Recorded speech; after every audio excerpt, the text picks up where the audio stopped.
ভাবি, এই ভাবি, তুমি এখনো ঘুমাচ্ছ? কয়টা বাজে? তোমার সাথে আমার কি কথা ছিল? সকাল হয়ে গেছে, আসলে শরীরটা একটু খারাপ তো, তাই আমি টের পাইনি। চল।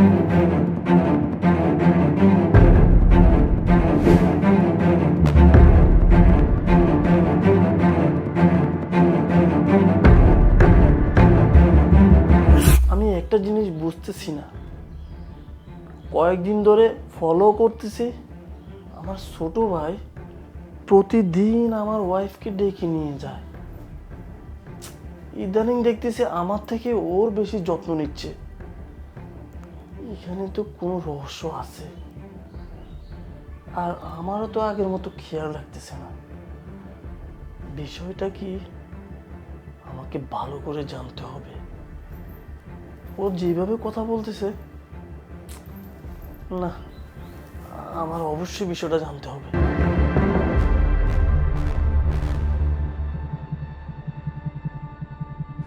ভাবি, ভাবি, আরে নাস্তা দাও তাড়াতাড়ি। এই যে নাও তোমার নাস্তা আর কফি। আমি তোমার ভাইকে অফিসে পাঠানোর ব্যবস্থা করতেছি। ঠিক আছে, যাও। এই, কি ব্যাপার? আরে তুমি এখনো ঘুমাচ্ছ? উঠো, উঠো বলছি। তুমি কি অফিসে যাবে না আজকে? কয়টা বাচ্চা খেয়াল আছে তোমার? আরে যাবো তো, তুমি এরকম চিল্লাচিল্লি করতেছো কে? এখনো তো অনেক টাইম বাকি আছে, তাই না? তো তুমি উঠবা, ফ্রেশ হবা, নাস্তা করবা না? উঠো, উঠে গিয়ে ফ্রেশ হয়ে নাস্তা করে অফিসে যাও। যাও। অফিসে যাব, আসলে আমি একটু ভাবতেছি আজকে আমার শরীরটা না একটু খারাপ লাগতেছে। ভাবতেছি আজকে আমি অফিসে যাব না, বুঝছো? অফিসে যাবা না মানে? অফিসে না গেলে তোমার কত ক্ষতি হবে সেটা তো তুমি ভালো করেই জানো। তাছাড়া তুমি অফিসে না গেলে একদিনের বেতন কেটে রেখে দেয় তোমার বস, সেটা কি তুমি জানো না? এতে তো আমার সংসারের জন্য ক্ষতি হবে। শোনো, আমি বলছি অফিসে গেলে ভালো লাগবে তোমার শরীর। তুমি একটু রেস্ট করে যাও। যাও, অফিসে যাও। আচ্ছা, তুমি আমার অফিস নিয়ে তুমি এত কথা বলতেছো, ঠিক আছে, হয়তো একদিন না গেলে আমার অ্যাবসেন্ট হবে, সমস্যা হতে পারে, বস আমাকে অনেক কথা শোনাবে, কিন্তু তুমি কেমন জানি আমাকে অফিসে পাঠানোর জন্য এত উঠে পড়ে লাগছো। যাবো তো বলছি, যাবো, সমস্যা নেই, আমার শরীর যতই খারাপ হোক আমি অফিসে যাব। ঠিক আছে, আমি গিয়ে নাস্তা দিচ্ছি, তুমি উঠে আসো, ফ্রেশ হয়ে নাস্তা করে অফিসে যাও, রেডি হয়ে আসো। আমার আর কিছু বোঝার বাকি নাই, যা বোঝার আমি বুঝে গেছি। তার মানে আমার ছোট ভাইয়ের সাথে হয়তো কোনো একটা লাইন করতেছে বা লাইন আছে, এই জন্যই সে প্রতিদিন সকাল না হতে ওরে ডেকে নিয়ে যায়, আর আমাকে সে অফিসে পাঠানোর জন্য লেগে পড়ে। আমি বিষয়টা, যাক, একটা প্ল্যান করি, অফিসের কথা বলে বাসা থেকে বের হয়ে যাই। কিন্তু না, আজকে আমি অফিসে যাব না, আমি কিছুক্ষণ পর আবার বাসায় ফিরে আসব, আর দেখব তাদের দুজনের ভিতরে কি সম্পর্ক। যাই। আরে ভাইয়া, তুমি এখনো অফিসে যাও নাই? এত লেট করে অফিসে গেলে তো তোমার চাকরি থাকবে না। এই তো এখন যাচ্ছি, কিন্তু তুই এখনো বাসায় কে? তোর আজকে কলেজ নাই? কলেজে যাবি না তুই? আসলে ভাইয়া, আরে না, ওর আজকে কলেজ বন্ধ, ও আজকে কলেজে যাবে না, বাসায় থাকবে। আর তুমি তাড়াতাড়ি করো, অফিসে যাও, বেশিক্ষণ সময় নেই আর। হ্যাঁ ভাইয়া, আজকে আমাদের কলেজ বন্ধ। ও আচ্ছা, তোর কলেজ বন্ধ, তাহলে বাইরে যা, বাইরে যে ঘুরে আয়, সারাদিন বাসার মধ্যে কি? না না, কি বলো, ও বাসায় থাক, আজকে যেহেতু কলেজ বন্ধ আমাকে আমার কাজে সাহায্য করবে। কি রে শুভ, করবি না? হ্যাঁ ভাবি। আচ্ছা, তুমি বেশি কথা না বলে যাও, আমি টেবিলে নাস্তা দিয়েছি, নাস্তা করে অফিসে চলে যাও। ঠিক আছে, নাস্তা আর দিতে হবে না, আমার ভালো লাগতেছে না, খিদে নাই, আমি যাচ্ছি। ঠিক আছে, যাও। আমার ব্যাগটা নিয়ে আসো তো। আচ্ছা, নিয়ে আসতেছি। শুভ, তুই যা।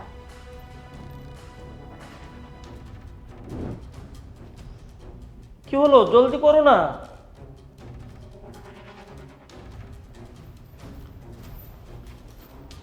এই যে নাও তোমার ব্যাগ। আর শোনো, তুমি কি আজকে দুপুরে বাসায় এসে ভাত খাবে? না, আজকে দুপুরবেলা আমি বাসায় আসবো না, তোমরা খেয়ে নিও, আমি একবারে সন্ধ্যায় আসবো, শরীরটা বেশি ভালো না। ও আচ্ছা, তাহলে তোমার সন্ধ্যা হবে ফিরতে। আচ্ছা ঠিক আছে, তুমি চিন্তা করো না, তোমার ভাইকে আমি ঠিকমতো খাবার দিব, আমরা খেয়ে নিব। তুমি দুপুরে খেয়ে নিও, আর বাসায় আসার আগে আমাকে একটা কল করে দিও। ও আচ্ছা ঠিক আছে, তোমাকে কল করে আমি আসবো। আচ্ছা, সাবধানে যাও।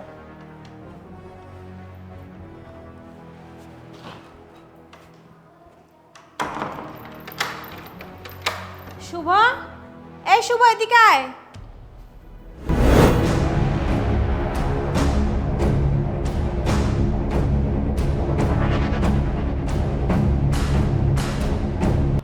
আমার তো মন আগাচ্ছে না, আমি কি করি? এইভাবে এইভাবে আমাকে ঠকাচ্ছে। না না, আমি আর সামনে আগাবো না। আমি এখন বাসায় ফিরে যাব। বাসায় গিয়ে দেখব তারা আসলে আমার আমার আড়ালে আমি যখন অফিসে যাই তারা কি করে। কারণ আমাকে অফিসে পাঠানোর জন্য উঠে পড়ে লাগছে। না না, আমি এখন বাসায় ফিরে যাব। আজকে অফিস অফিস খালি ফেলবে। ভাবি এদিকে এসে বসো। আরে কি হয়েছে, কি বলবি? এভাবে টেনে আনলি কেন আমাকে? আসলে ভাবি, আমি তোমার কাছে একটা জিনিস চাইবো। আমার কাছে? কি জিনিস বল। কিভাবে যে বলি, তুমি আবার রাগ করবা না তো? আরে পাগল, রাগ করার কি আছে? তুই তো আমার একমাত্র দেবর, তাছাড়া তুই আমার ছোট ভাইয়ের মতো। কিছু মনে করবো না। কি লাগবে? কোনো মেয়েকে পছন্দ করিস বা টাকা পয়সা কিছু লাগবে? সমস্যা নেই, বল আমাকে। এরকমটা কিছু না ভাবি, আসলে আরে এরকম নার্ভাস ফিল করতে হবে না, বল তুই আমাকে, সমস্যা নাই। তুই তো আমাকে তোর মায়ের মতো জানিস, তাই না?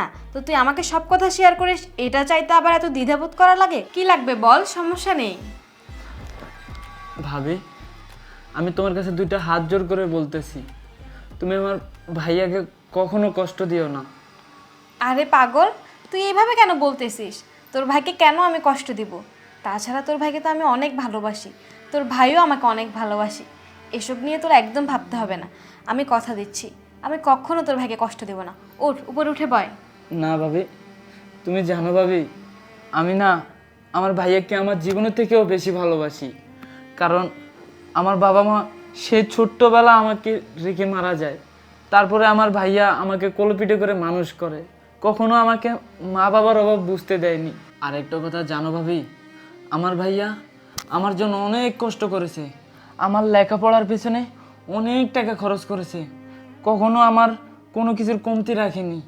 আর ইনশাআল্লাহ দেখো ভাবি, আমি একদিন আমার ভাইয়ার স্বপ্ন পূরণ করব। হ্যাঁ ভাই, আমি জানি আমার তোর উপর সেই ভরসা আছে, আর তোর ভাইও তোর উপর অনেক ভরসা করে। তোর ভাইয়া তোকে অনেক ভালোবাসে। তোর ভাই আমাকে সবসময় একটা কথা বলে, তাবিন, আমি তোমাকে শুধু বিয়ে করেছি, আমার ছোট ভাইটার দিকে একটু খেয়াল রেখো তুমি, আমার আর কিচ্ছু চাই না। বিশ্বাস কর ভাই, আমি তোর ভাইকে অনেক ভালোবাসি, আর এই সংসারটাকে আমি অনেক ভালোবাসি। তোদের দুজনকে নিয়েই তো আমার এই সুখের সংসার, তাই না?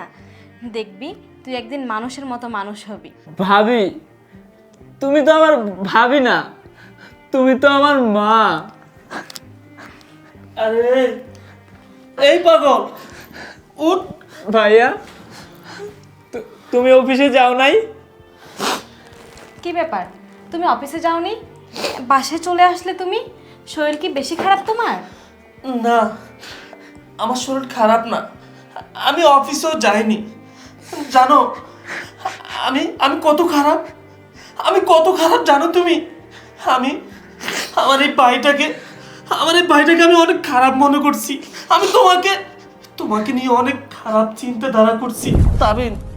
তাবিন তুমি আমাকে মাফ করে দাও। ভাই ভাই, আমি অনেক বড় ভুল করে ফেলছি, আমাকে তোরা মাফ করে দে। আজকে সকালবেলা যখন আমি আমি দেখেছি বা শুনেছি যে ও তোমাকে ডাকতেছে, ঘুমের মধ্যে রেখে তুমি ওর কথা শুনে চলে আসছো। আর ঠিক তখনই আমি তোমাদেরকে নিয়ে অনেক বাজে মনে করছি, অনেক কিছু আজে বাজে মনে করছি তোমাদেরকে নিয়ে। কিন্তু এটা আমি ঠিক করিনি তাবিন, এটা আমি ঠিক করিনি। তোমাকে যে ও মায়ের চোখে দেখে, তোমাকে যে এত ভালোবাসে, এটা আমি জানতাম না। ভাই তুই আমাকে মাফ করে দে ভাই। না ভাইয়া, আমরা তো তোমাকে অনেক ভালোবাসি ভাইয়া। হ্যাঁ, তুমি শুধু শুধু নিজেকে আর অপরাধী ভেবো না, আমরা তোমাকে খুব ভালোবাসি। তোমার ছোট ভাই তখন তোমার কথাই বলেছিল। বিশ্বাস করো, আমি কখনো চাই না আমাদের এই সুখের সংসারে কোনো অশান্তি আসুক। আমি চাই সবসময় আমি আমার স্বামী, আমার সন্তানের মতো দেবরকে নিয়ে সুখে শান্তিতে সংসার করতে। আচ্ছা, অনেক হয়েছে, কান্নাকাটি থামাও তো দুজন। কি শুরু করেছো? চলো এখন খাওয়া দাওয়া করবে, আর আমরা সন্ধ্যায় ঘুরতে বের হবো। চলো। হ্যাঁ, আসলে তোমার মতো বউ যদি বাংলার প্রত্যেকটা ঘরে হতো না, কতটা শান্তি হতো, কতটা সুন্দর হতো, এটা আসলে সবার ঘরে থাকলে সবাই বুঝতো। চলো আমরা যাই।